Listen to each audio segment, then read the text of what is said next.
Hello दोस्तों, welcome back to our channel Zindagi welcome. तो अब मोहित जो है वो ऑफिस जा चुके हैं और मीकू भी उठ गया है। तो उसके उठने के बाद अब मैं यहाँ पे बेडशीट जो हमारी ओढ़ने वाली हैं उन सबको फोल्ड करके रख रही हूँ। और ये काम मैं मेड के आने से पहले ही कर लेती हूँ, क्योंकि बाद में फिर कचरा जो भी झड़ता है नीचे तो फिर वो बाद में फिर वहीं रह जाता है पूरा दिन नेक्स्ट डे के लिए। तो इसलिए एक बार सुबह मैं ट्राई करती हूँ कि हो ही जाए, एक बार दोनों बेड अच्छे से झाड़ लूँ, साफ़ कर लूँ बेडशीट्स। तो आज बेडशीट चेंज तो नहीं करनी थी, अभी हफ़्ता भी नहीं हुआ चेंज करे हुए, तो अभी चेंज नहीं करनी, बस उनको मैं झाड़ के और वापस लगा रही हूँ। और मीकू भी देखो मेरे साथ साथ में ही घूम रहा है। उसको वो हर काम करना होता है जो भी मैं करूँ, और स्पेशली उससे उल्टा। देखो अब उसको ना ऊपर आने की लगी है, वो ट्राई कर रहा है कि वो ऊपर चढ़ जाए, तो चिल्ला रहा था बार बार, इसलिए बाद में मैंने उसको ऊपर ले ही लिया।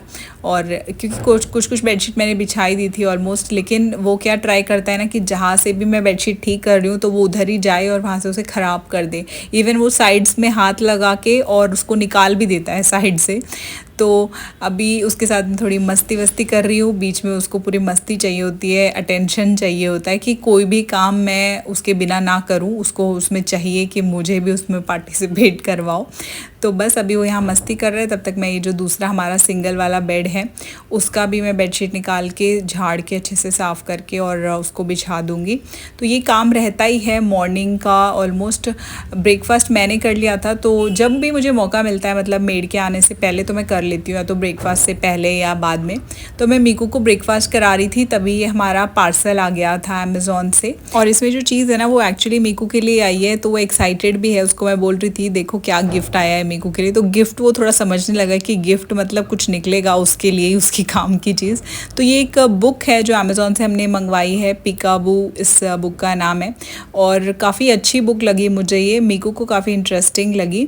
इसका लिंक मैं डिस्क्रिप्शन में दे दूँगी। अगर आपका बच्चा भी इतनी एज का है तो आप ये ज़रूर ले सकते हैं। मतलब बच्चों के लिए ना इस तरह की कलरफुल बुक्स और जिसमें कुछ कुछ पिक्चर्स बनी हो तो बहुत अच्छी रहती हैं वो।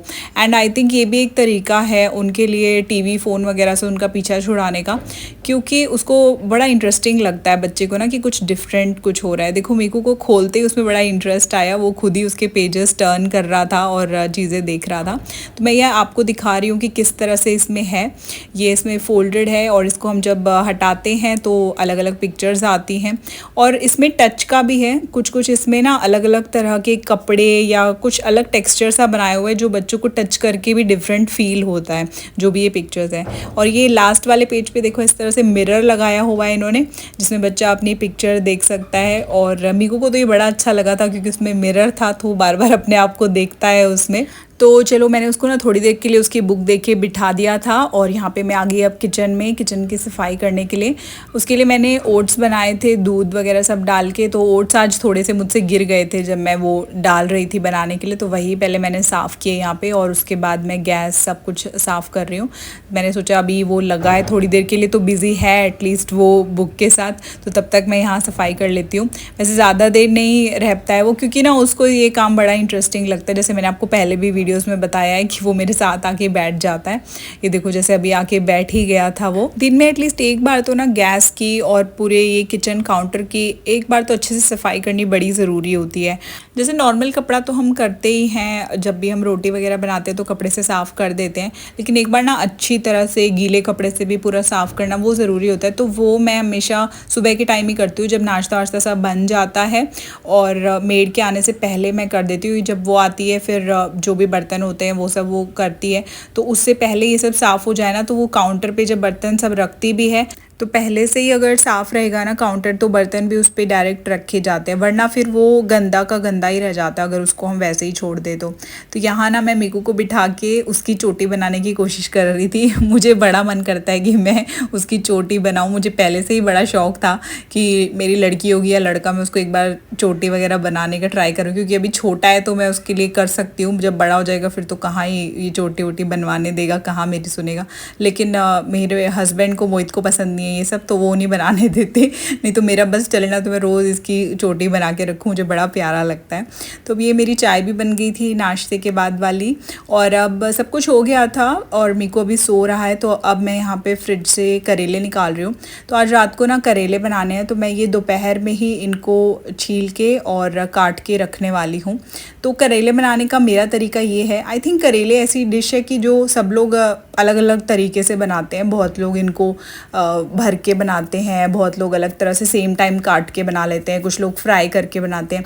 तो ये मेरा तरीका है जैसे मैं बनाती हूँ। एक्चुअली मेरी मम्मी का तरीका है, उन्होंने मुझे जैसे सिखाया तो मैंने वैसे ही सीखा और अब मैं भी वैसे ही बनाती हूँ। और ये मुझे तरीका अच्छा भी बहुत लगता है। अगर आप इस तरीके से करेले बनाते हैं ना तो वो बिल्कुल भी कड़वे नहीं बनते। मतलब आज मैं आपके साथ ना ये करेले बनाने की प्रॉपर रेसिपी ही शेयर करने वाली हूँ, जिससे अगर आप सेम इस तरीके से करते हैं तो आपके करेले बिल्कुल कड़वे नहीं बनेंगे। इनफैक्ट वो इतने टेस्टी और इतने चटपटे बनते हैं ना कि अगर कोई भी नहीं खाता है ना घर में, या कोई बच्चे जैसे ज़्यादातर नहीं खाते हैं करेला, तो वो भी खाएंगे। तो अब ये ज़रूर ट्राई करो। तो पहले तो मैं इनको सबको पील ऑफ करके रख रही हूँ करेले को। हाँ, लेकिन इस चीज़ में आपको ये है कि आपको एटलीस्ट दोपहर में या सुबह के टाइम पे इनको छील के काट के रखना पड़ेगा। उससे अगर सेम टाइम अगर आप करेंगे ना तब वो चीज़ नहीं आएगी। आपको पहले कुछ घंटे पहले तो रखना ही पड़ता है।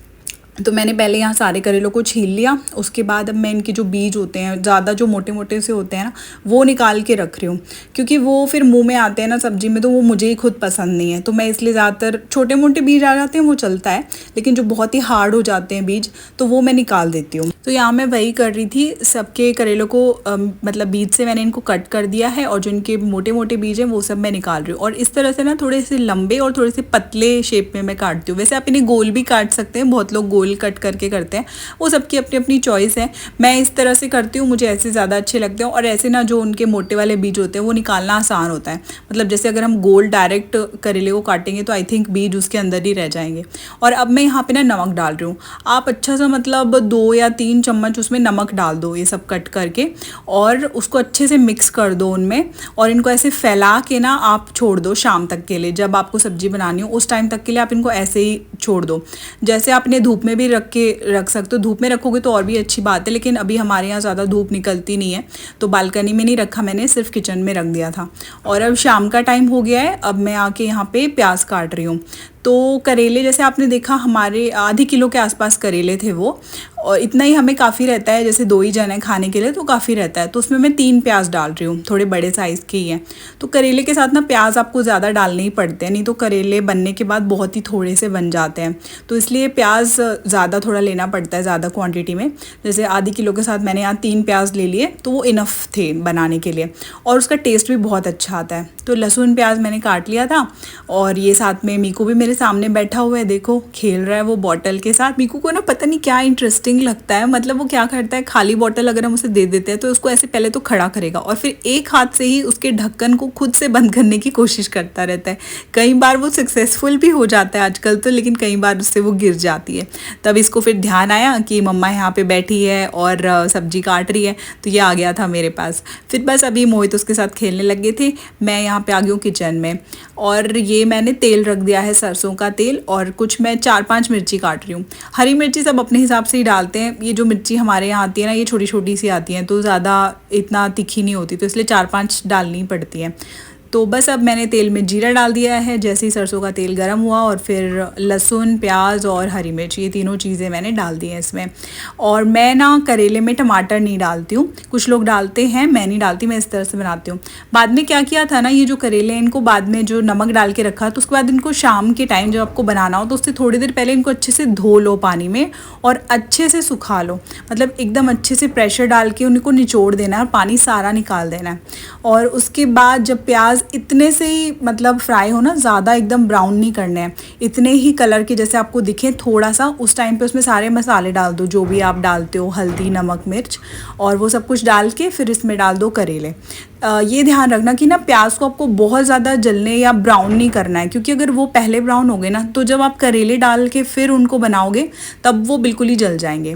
और फिर जब बिल्कुल बनने को हो जाते हैं ना, मतलब थोड़ी सी कसर रह जाती है करेले पकने में, तब आप उसमें ये आधा चम्मच अमचूर पाउडर डाल दो। पहले मैं ये नहीं डालती थी, लेकिन अब मुझे पता चला कि ये अमचूर पाउडर डालने से ना बहुत ही अलग ही टेस्ट आ जाता है और बहुत अच्छे बनते हैं। और उसके बाद मैंने ये एक छोटे साइज़ का नींबू भी डाला है, पूरा नींबू मैंने इसमें निचोड़ा है। तो इससे जो ये खट्टापन ऐड होता है ना, उससे तो कड़वापन बिल्कुल ही निकल जाता है करेले का। इवन वो आपको बहुत ही टेस्टी यम्मी बन जाते हैं, जैसे भी आपको चाहिए, मतलब बहुत ही चटपटे बनते हैं। तो बस एक नींबू और आधा चम्मच अमचूर पाउडर। क्वांटिटी आप थोड़ी अपने हिसाब से ऊपर नीचे कर सकते हैं, जितनी क्वांटिटी आपके करेले की।